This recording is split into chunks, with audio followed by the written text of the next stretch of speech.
Hello everyone, this is Pranshi Verma. Welcome to my channel guys. In today's session, we are going to discuss AWS Certified Data Analytics. Exam code is DASC01. Examination, assessment, question and answer. Question number 1 to question number 27 are already discussed in part 1. Kindly check out the link of that video in the description box. Now, let's begin with question number 28. Question number 28. You are working as a data engineer for a microblogging website that is using Kinesis for streaming web blogs data. The operations team notified that they are experiencing an increase in latency when fetching records from the stream. They are asking you to help out and identify the reason for the issue and help in the resolution. Which of the following statements will help? In this case, choose any three correct statements. So here, correct statements are first one, option A. There is an increase in record count resulting in an increase in latency. Second correct statement is option B. This is there is an increase in the size of the record for each GET request. And option D also. This is increase the number of shards in your stream. Because GET records latency can increase if there is an increase in record count or record size for each GET request.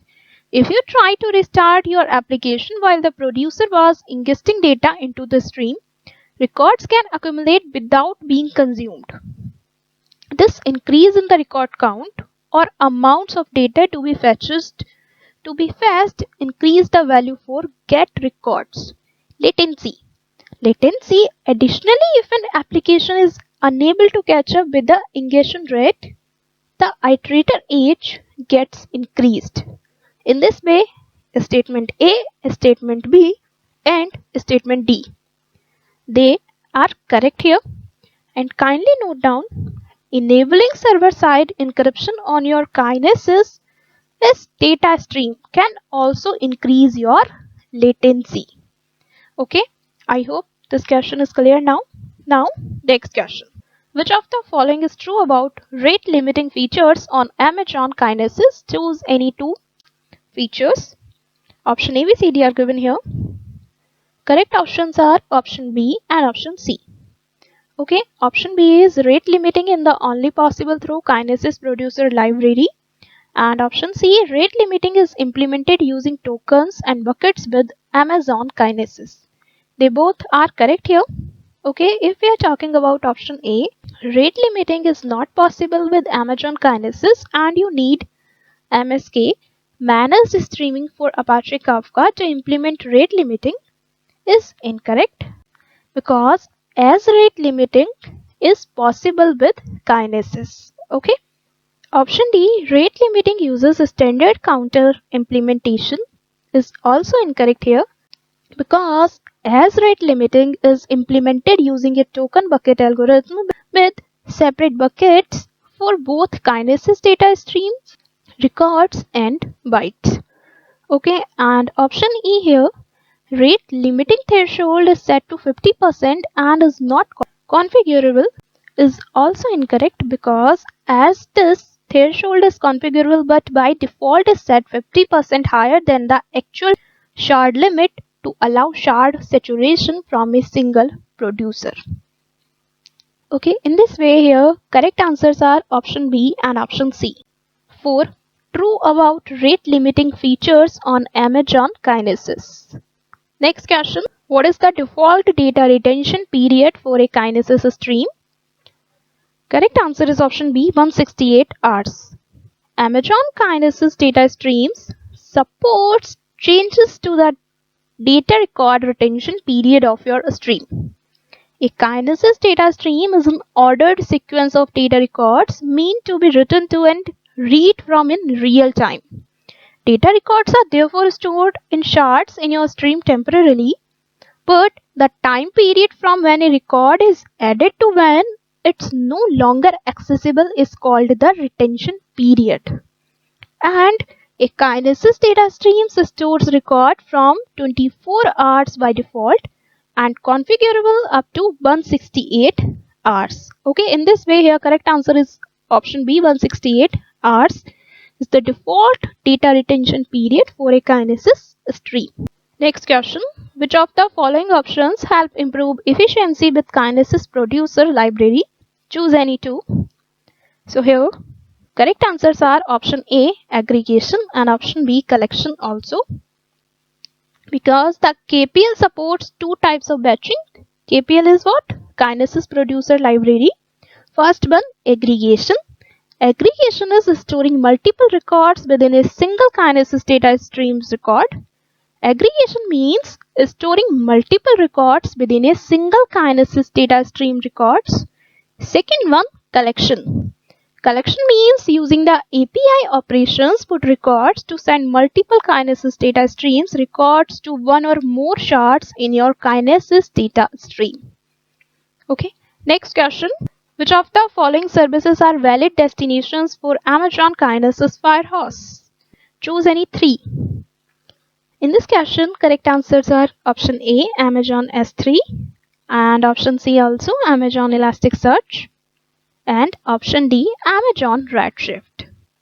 Because Kinesis Data Firehose can send records to Amazon Simple Storage Service, means Amazon S3, Amazon Redshift, and Amazon Elasticsearch Service, Amazon ES, and any HTTP endpoint owned by you or any of your third-party service providers, including Datadog, New Relic, and Splunk.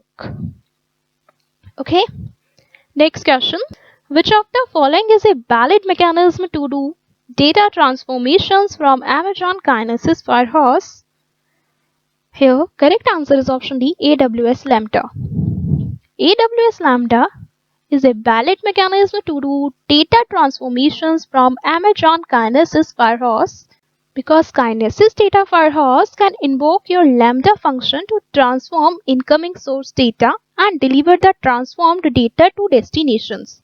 You can enable Kinesis Data Firehose data transformations when you create your delivery stream. Now, next question. Which of the following is a valid mechanism to perform record conversions from Amazon Kinesis Firehose AWS console? Choose any two.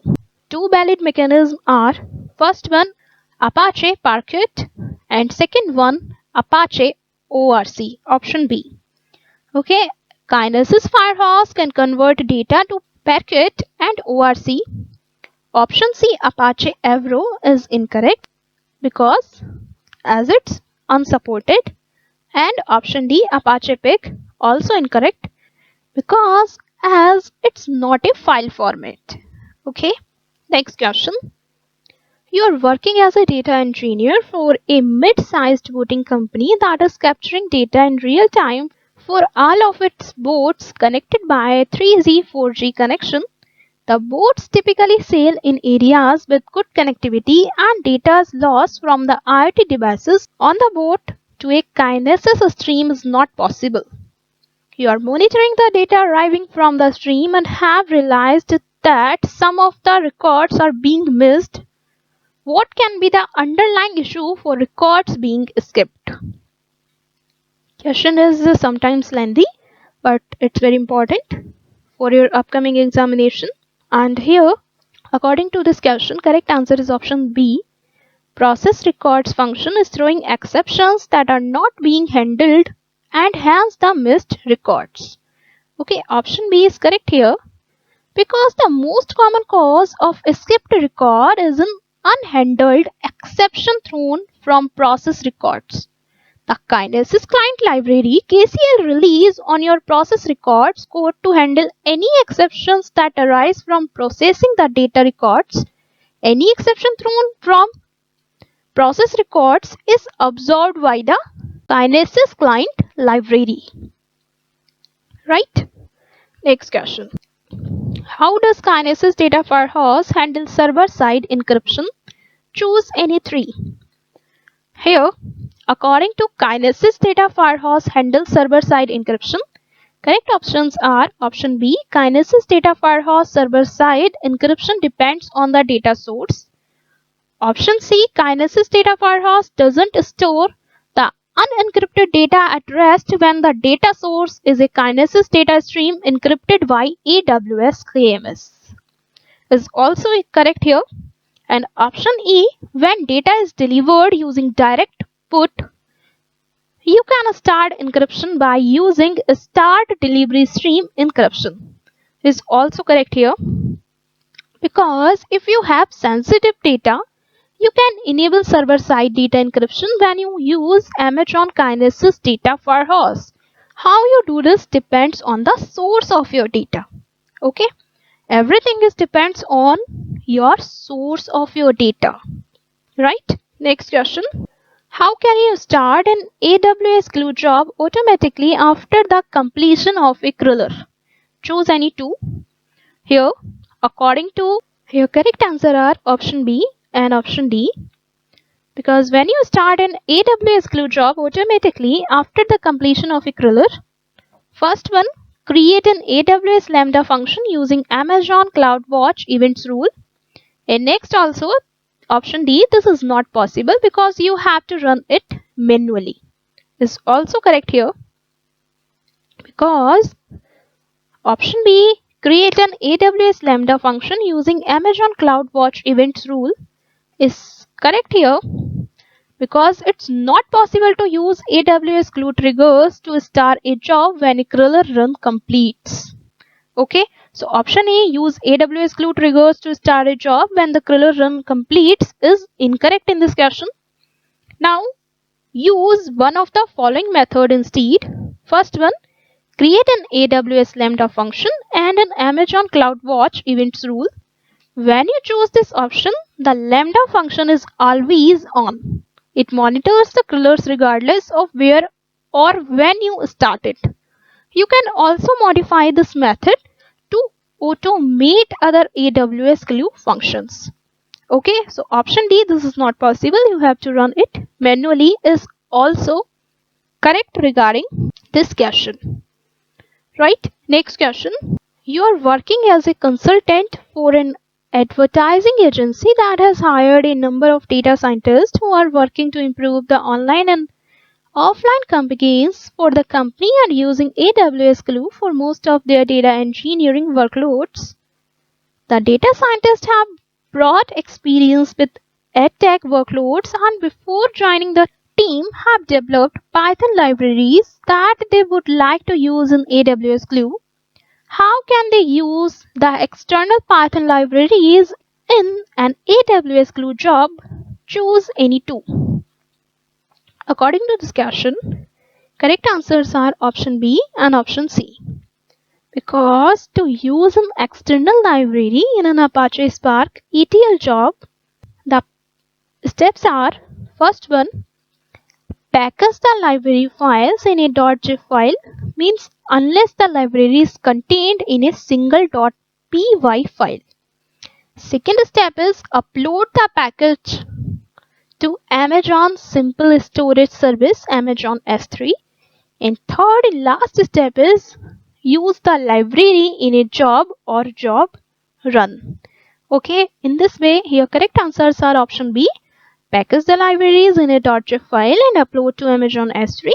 And option C also, use the library in a job or job run. Next question. You are working as a consultant for a large conglomerate that has recently acquired another company. It's looking to integrate the applications using a messaging systems, and it would like the applications to remain decoupled but still be able to send messages. Which of the following is the most cost-effective and scalable service to achieve the objective? Okay, so here correct answer is option C, Amazon Simple Queue Service, Amazon SQS. Amazon SQS offers a secure, durable, and available hosted queue that lets you integrate and decouple distributed software systems and components. Okay, so how to fulfill this objective? You fulfill this objective with the help of Amazon Simple Queue Service. Next question. What types of queues does Amazon SQS support? Choose any two. Correct answer is option A, standard queue, and option B, first in first out queue. Option A and option B, they both are correct here. Amazon SQS uses queues to integrate producers and consumers of a message. Producers write messages to a queue and consumers pull messages from the queue. A queue is simply a buffer between producers and consumers. We have two types of queue. First one is standard queue. What is a standard queue? Highly scalable with maximum throughput, best effort, ordering and at least once delivery semantics. Okay, second one, FIFO queue. What is FIFO queue? FIFO queue is a first in first out queue. Exactly once semantics with guaranteed ordering with lesser scalability than standard queue. Okay, so it's all about Amazon SQS supports queues. Next question. You are working as a data engineer for a telecommunications operator that is using DynamoDB for its operational data store. The company is looking to use AWS data pipeline for workflow orchestration and needs to send some SMS notifications as soon as an order is placed and a record is available in the DynamoDB table.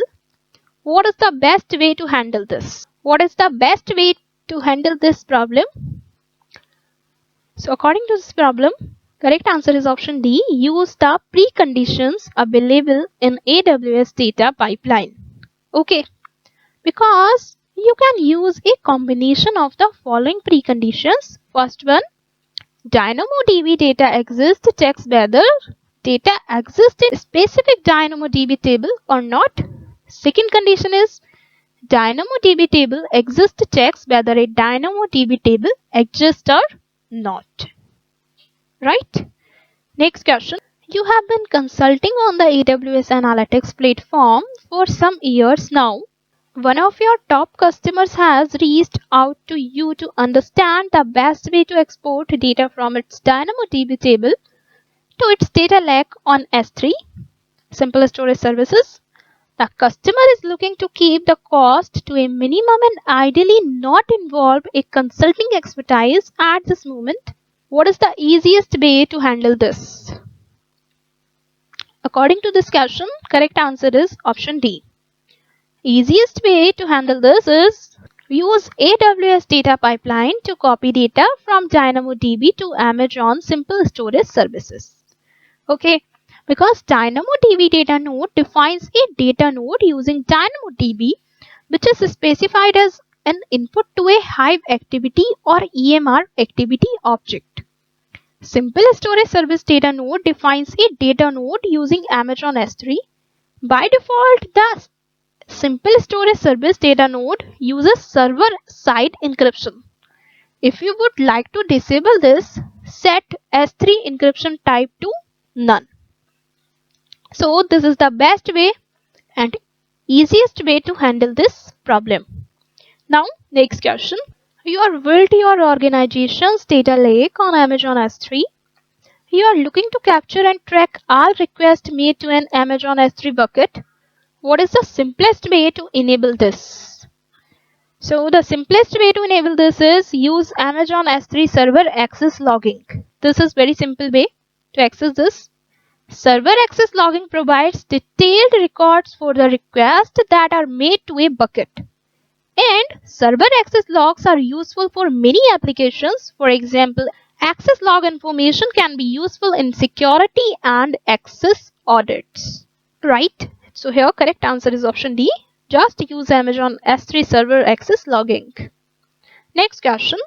Your customer has recently received multiple 503 slowdown errors during the Black Friday sale while ingesting data to Amazon Simple Storage Services. What could be the reason for this error? So what could be the reason for this error? Reason for this error is option C. You are writing lots of object per prefix. Amazon Simple Storage Service is scaling in the background to handle the spike in traffic. Okay, because you can send 3,500 put, copy, post, delete and 5,500 get head request per second per partitioned prefix in an Simple Storage Service bucket. When you have an increased request rate to your bucket, Amazon S3 might return 503 slowdown errors while it scales to support the request rate. This scaling process is called partitioning. Okay, I hope it's clear now. So what could be the reason for this error? I hope you understand what I'm saying.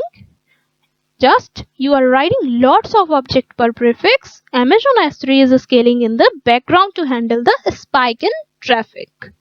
Okay, that's why errors arises. Now next question. Which of the following is a fully managed NoSQL service? Correct answer is option C, Amazon DynamoDB. Amazon DynamoDB is a fully managed NoSQL service. Okay, option A is Amazon Redshift is incorrect because Amazon Redshift is a relational database service. That's why it's SQL based service. Okay, option B, Amazon Elasticsearch is not a NoSQL service. In this way, it's incorrect. And if we are talking about option D, Amazon DocumentDB is also incorrect because DocumentDB is a document database but not fully managed. So in this way, your correct answer is option C, Amazon DynamoDB. Amazon DynamoDB database is a fully managed NoSQL service. Next question. Your customers is using Amazon DynamoDB for the operational use cases. One of its engineers has accidentally deleted 10 records. Which of the following is a valid statement when it comes to recovering Amazon DynamoDB data? According to this question, correct answer is option D. Use Amazon DynamoDB PITR to record the deleted data. Okay, just listen to me very carefully. You can create on-demand backups and enable point-in-time recovery. This is PITR for your Amazon DynamoDB tables. Point-in-time recovery helps protect your tables from accidental write or delete operations. With points-in-time recovery, you can restore that table to any point in time during the last 35 days. Okay, so in this question, asking about when it comes to recovering Amazon DynamoDB. So you're recovering Amazon DynamoDB during the last 35 days. Okay, so timing is last 35 days. And correct answer is option D, simple. Using Amazon DynamoDB point-in-time recovery to recover the deleted data. Next question. Which of the following scenarios suit a provisioned scaling mode for DynamoDB? Choose any two. So according to scaling mode for DynamoDB, correct answers are option A, you have predictable application traffic, and option B also, you are running applications whose traffic is consistent or ramps up gradually. Okay, because provisioned mode is a good option if any of the following are true. First one, you have predictable application traffic. Second one, you run applications whose traffic is consistent or ramps gradually. And third one is, you can forecast capacity requirements to control costs. I hope it's clear now. Option A and option B are correct regarding provisioned scanning mode for a Dynamo database. Now next question. Which of the following statements are true about primary keys in DynamoDB? Choose any two. So true about primary keys in DynamoDB are option B and option C. Because when you create a table in DynamoDB, in addition to the table name, you must specify the primary key of the table. The primary key is what? Primary key uniquely identifies each item in the table so that no two items can have the same key. DynamoDB supports two different kinds of primary key. First one partition key and second one composite primary key. Okay, what is partition key? Partition key is a simple primary key composed of one attribute known as the partition key. Second one, composite primary key. What is composite primary key? This type of key is composed of two attributes. The first attribute is the partition key and the second attribute is the short key. And DynamoDB uses the partition key value as input to an internal hash function. Okay, so here correct answers are option B and option C. Now next question. You're working as a data engineer for a large corporation. Data is using DynamoDB to power its low latency application request. The application is based on a customer orders table that is used to provide information about customer orders based on a specific customer ID. A new requirement that recently arisen to identify customers based on a specific product ID. You decided to implement it as a secondary index. The application engineering team members have recently complained about the performance they are getting from the secondary index. Which of the following is the most common reason for the performance degradation of a secondary index in DynamoDB? Very important question. Okay, so according to this question, correct answer is option B. The application engineering team is querying data not projected in the secondary index. Okay, this is the main reason. Because non-projected attributes in DynamoDB will result in DynamoDB fetching the attributes from base table. It leads to be resulting in poor performance. So here main reason and common reason is the application engineering team is querying data not projected in the secondary index. Right. Next question. Your customer is looking to reduce the spend of its on-premises storage, ensuring the low latency of the application, which depends on a subset of the entire data set. The customer is happy with the characteristics of Amazon S3. Which of the following would you recommend in this case? So here, correct answer is option A, cached volumes. Because you store your data in Amazon Simple Storage Service, Amazon S3, and retain a copy of frequently accessed data subsets locally. Cached volumes offer a substantial cost savings on primary storage and minimize the needs to scale your storage on premises. You also retain low latency access to your frequently accessed data. So in this question, which of the following would you recommend? You recommend just cached volumes. Okay. Next question. Your customer is looking to reduce the spend of its on-premises storage, ensuring the low latency of the application, which depends on the entire data set. The customer is happy with the characteristics of Amazon Simple Storage Service. Which of the following would you recommend in this case? In this case, you recommend stored volumes. Option B. Option B is correct. Because if you need low latency access to your entire data set, first configure your own premises gateway to store all your data locally. Then asynchronously backup point-in-time snapshots of this data to Amazon Simple Storage Service. This configuration provides durable and inexpensive off-site backups that you can recover to your local data center or Amazon Elastic Compute Cloud, Amazon EC2. For example, if you need replacement capacity for disaster recovery, you can recover the backups to Amazon EC2. Okay, so here correct answer is option B, stored volumes. I hope it's clear now. Next question. You're working as a consultant for a telecommunication company. The data scientists have requested direct access to the data to dive deep into the structure of the data and build models.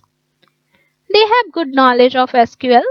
Which of the following tools will you choose to provide them with direct access to the data and reduce the infrastructure and maintenance overhead, while ensuring that access to data on Amazon S3 can be provided?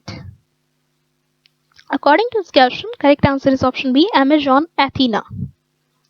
Amazon Athena is correct here because Amazon Athena is an interactive query service that makes it easy to analyze data in Amazon S3 using standard SQL. Athena is serverless, so there is no infrastructure to manage and you pay only for the queries that you run on Amazon Athena. Okay. Next question. Which of the following file formats are supported by Amazon Athena? Choose any three. So file formats are supported by Amazon Athena are Apache Parquet and CSV and Apache ORC also. Okay. Option A, B, D are correct here.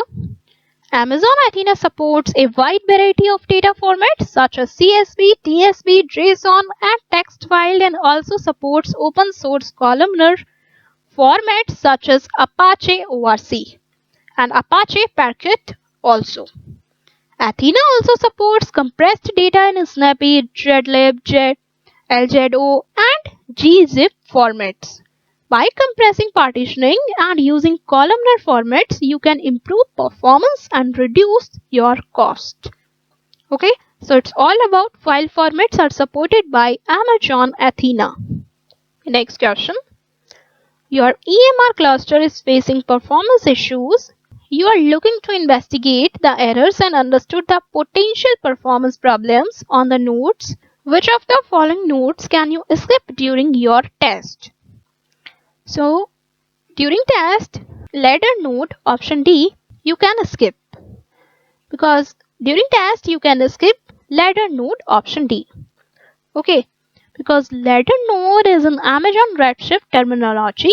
Master node is the current term for an EMR cluster. So you just skip the ladder node. Right. Next question. Which of the following statements are true about Redshift ladder nodes? So regarding Redshift ladder nodes, true statements are option A. Redshift clusters can have a simple ladder node is true. Second one, D. Redshift ladder nodes have the exact same specifications as the compute nodes is also true regarding Redshift ladder nodes. And option F, Redshift ladder node is chosen automatically and is free to the users is also true regarding Redshift ladder nodes. Okay, so in this question number 55, option A and option D and option F are correct. Okay, my dear students, now let's wind up the session. Wish you very all the best for your examination. Thanks for watching this video. Make sure to subscribe to my channel for more updates. And please share this video with your friends. If you want any help, kindly let me know in comment section. Thank you. Bye-bye.